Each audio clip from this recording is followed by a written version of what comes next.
Hi friends, welcome back to Sandra's little world. അപ്പോൾ ഇന്ന് നമ്മളൊരു ഹാൻഡ് വർക്കാണ് ചെയ്യാൻ പോകുന്നത്. അപ്പോൾ കോട്ടൺ സിൽക്കാണ് മെറ്റീരിയൽ. ഏകദേശം ഈ ഒരു മോഡലാണ് കേട്ടോ ഞാൻ ഹാൻഡ് വർക്ക് ചെയ്യാനായിട്ട് ഉദ്ദേശിക്കുന്നത്. അപ്പോൾ സ്ലിറ്റ് ടോപ്പാണ് നമ്മൾ ചെയ്തെടുക്കുന്നത്. ഞാൻ മാർക്ക് ചെയ്ത് കട്ട് ചെയ്തെടുത്തേട്ടോ. അപ്പോൾ XXL സൈസ് ആയതുകൊണ്ട് മാത്രമാണ് ഞാൻ കട്ട് ചെയ്തെടുത്തത്. അപ്പോൾ നമ്മുടെ ഫ്രെയിമിൽ ഫിറ്റ് ചെയ്താലും കുഴപ്പമില്ല. അപ്പോൾ ഞാൻ പേപ്പറിൽ നെക്ക് കട്ട് ചെയ്തെടുത്തിട്ട് അതൊന്ന് മാർക്ക് ചെയ്തെടുത്തു. എന്നിട്ട് ഷോൾഡറിൻ്റെ അവിടെ നിന്ന് ഒരു 2.5 മാർക്ക് ചെയ്ത് കൊടുത്തേ. താഴോട്ട് 15 മാർക്ക് ചെയ്ത് കൊടുത്തേ. അപ്പോൾ നെക്കിൻ്റെ അവിടെ നിന്ന് 15 ഇഞ്ചിൽ മതി നമ്മുടെ ഹാൻഡ് വർക്കെന്ന് ഓർത്തിട്ടാണ്. അപ്പോൾ ഇപ്പുറത്തെ സൈഡും അതേപോലെ ചെയ്തെടുക്കുവാണ് കേട്ടോ. സെൻറ്ററിൽ നിന്ന് കറക്റ്റാണോ അല്ലയോ എന്ന് നോക്കണം. ഇപ്പോൾ സെൻറ്ററിൽ നിന്ന് ഒരു 6.5 ഇഞ്ചിലാണ് ഞാനിപ്പോൾ ഈ ഹാൻഡ് വർക്ക് ചെയ്ത് കൊടുക്കാൻ പോകുന്നത്. അപ്പോൾ ഇതൊരു ബോക്സാക്കി എടുക്കുവാണേ. എൻ്റെ ചോക്ക് നിലത്ത് വീണ് പോയി. ഒന്നുകൂടെ ഞാൻ ക്രോസ് ചെക്ക് ചെയ്യുന്നുണ്ടേ. ഇതേപോലെ ഒരു ബോക്സാക്കി എടുത്തേ. ഇനി ഞാൻ ഏകദേശം ആ ഹാൻഡ് വർക്കിനെ പോലെ വരച്ചെടുത്തിട്ടുണ്ട്. ലീഫൊക്കെ കൊടുക്കാനായിട്ട് വരച്ചെടുത്തിട്ടുണ്ട്. അപ്പോൾ നിങ്ങൾക്ക് വേണമെങ്കിൽ ഇതേപോലെ ചെയ്യാം, ഇല്ലെങ്കിൽ നമ്മുടേതായ വ്യത്യാസങ്ങൾ വരുത്താം കേട്ടോ. ഇനി നമുക്ക് ഫ്രെയിമിൽ ഫിറ്റ് ചെയ്ത് കൊടുക്കാം. ഞാനിവിടെ ഹാൻഡ് വർക്ക് ചെയ്യാൻ എടുക്കുന്നത് കട്ട് ബീഡ്സ് ആണ്. ഈ നൂലിലാണ് കേട്ടോ ഞാൻ ഹാൻഡ് വർക്ക് ചെയ്ത് കൊടുക്കുന്നത്. ഞാൻ പഠിച്ചിടം തൊട്ട് ഇതിലാണ് ചെയ്യുന്നത്. ഇതൊരു ടങ്കീസ് നൂലിൻ്റെ ചെറുതാണ് കേട്ടോ. ഇതിൽ ചെയ്താൽ ലൂസ് ആകുമെന്നൊക്കെയാണ് ചെയ്യുന്നവർ പറയാറ്. പക്ഷേ എനിക്കങ്ങനൊരു പ്രശ്നം വന്നിട്ടേ ഇല്ല. എത്ര വാഷ് ചെയ്താലും എൻ്റെ ഹാൻഡ് വർക്ക് ലൂസായിട്ടൊന്നുമില്ല കേട്ടോ. ഇതിൽ കോർത്തെടുക്കുവാണേ. ഇങ്ങനെ കോർക്കാനാണ് കേട്ടോ എനിക്ക് ടൈം എടുക്കുന്നത്. ചെയ്ത് പോകുന്നതിനിടയിൽ ഇത് കോർക്കുമ്പോഴാണ് എൻ്റെ ടൈം മൊത്തം വേസ്റ്റ് ആവാറേ. അങ്ങനെ ഞാനൊരു 4-5 സൂചി വെച്ചിട്ടുണ്ട്. അതിലെല്ലാം ഇങ്ങനെ കോർത്ത് വെച്ചിട്ടാണ് കേട്ടോ സ്പീഡ് ചെയ്തെടുക്കുന്നത്. അപ്പോൾ സ്റ്റാർട്ട് ചെയ്തതാണ് കേട്ടോ. ആദ്യം ഞാൻ ആ സ്റ്റമ്പ് മൊത്തം കംപ്ലീറ്റ് ചെയ്യാമെന്ന് കരുതി. ഞാൻ 2-3 ബീഡ്സ് മാറ്റി യൂസ് ചെയ്യുന്നുണ്ട്. അതുകൊണ്ടാണ് ഞാൻ ആദ്യം ഈ ഗോൾഡൻ കളർ ഫുള്ള് കംപ്ലീറ്റ് ആക്കാം എന്ന് കരുതിയത്. കണ്ട, എൻ്റെ എക്സ്പീരിയൻസ് കുറവ് കൊണ്ടാണ് ഈ മുത്തെല്ലാം ഇങ്ങനെ തെറിച്ച് പോകുന്നത്. കാരണം നമ്മൾ ഹാൻഡ് വർക്ക് ചെയ്തുകൊണ്ടിരുന്നാൽ മാത്രമേ നമ്മുടെ കൈ വഴങ്ങി വരത്തുള്ളൂ. അതിനിടയ്ക്ക് ഞാൻ സ്റ്റിച്ചിങ്ങിൽ പോകും, പിന്നെ ഹാൻഡ് വർക്ക് വരും, പിന്നെ സ്റ്റിച്ചിങ്ങിൽ പോകും. അങ്ങനെയൊക്കെയാണ് കേട്ടോ. എനിക്ക് കറക്റ്റ് ആദ്യം ചെയ്യുമ്പോൾ ഇങ്ങനെ മുത്ത് തെറിച്ച് പോലും, പിന്നെ ചെയ്ത് വരുമ്പോൾ കറക്റ്റായി വന്നോളൂ.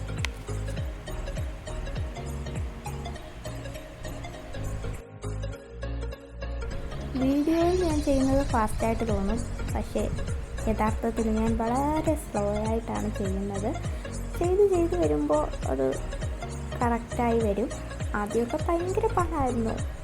പിന്നെ പ്രാക്ടീസ് ചെയ്ത് വന്നപ്പോഴാണ് പിന്നെ പഠിക്കണം എന്ന് എനിക്ക് ഭയങ്കര ആഗ്രഹമായിരുന്നു. അരി വർക്ക് പഠിക്കണം എന്ന്.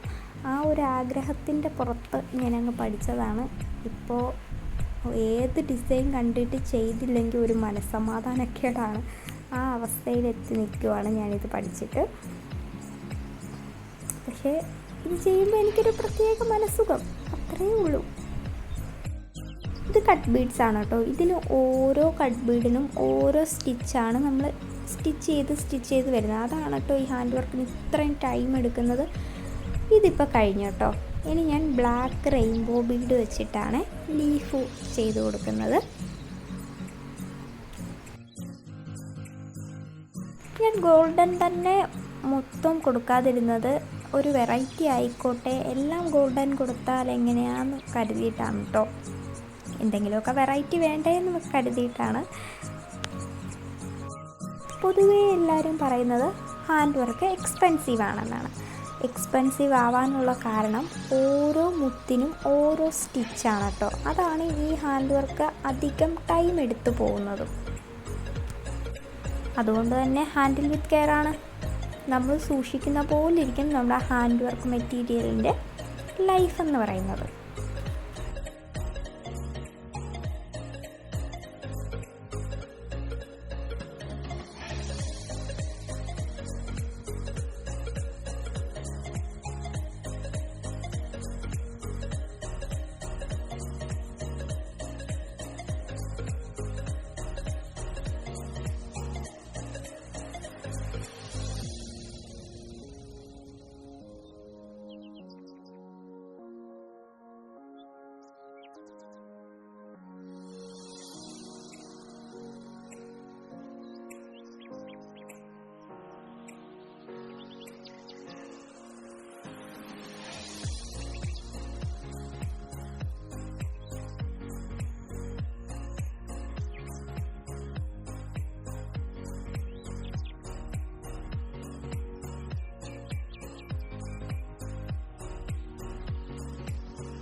ഇനി ഞാൻ ആ ഡോട്ട് ഇട്ടിടത്തൊക്കെ ചെറിയ ഫ്ലവേഴ്സ് ചെയ്ത് കൊടുക്കാമെന്ന് കരുതി.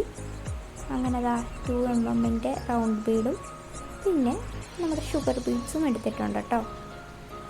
ഞാൻ ആ ഡോട്ട് ഇട്ടിടത്തെല്ലാം ഇതേപോലെ ചെറിയ ചെറിയ ഫ്ലവേഴ്സ് ചെയ്ത് കൊടുക്കുവാണ്.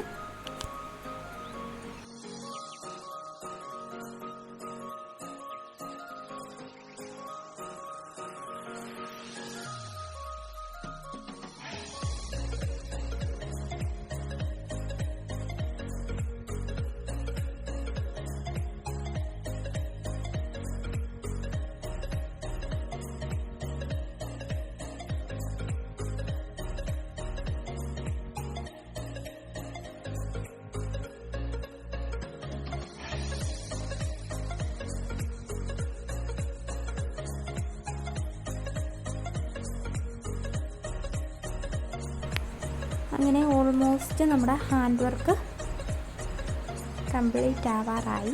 സിമ്പിളായിട്ട് ചെയ്തെടുക്കാം കേട്ടോ, പെട്ടെന്ന് തന്നെ ഇത് ചെയ്തെടുക്കാം. ഈ ലീഫിന് മാത്രമേ ഉള്ളൂ ഇച്ചിരി ടൈം ആവുന്നേ. ഔട്ട്ലുക്ക് കണ്ടാലോ.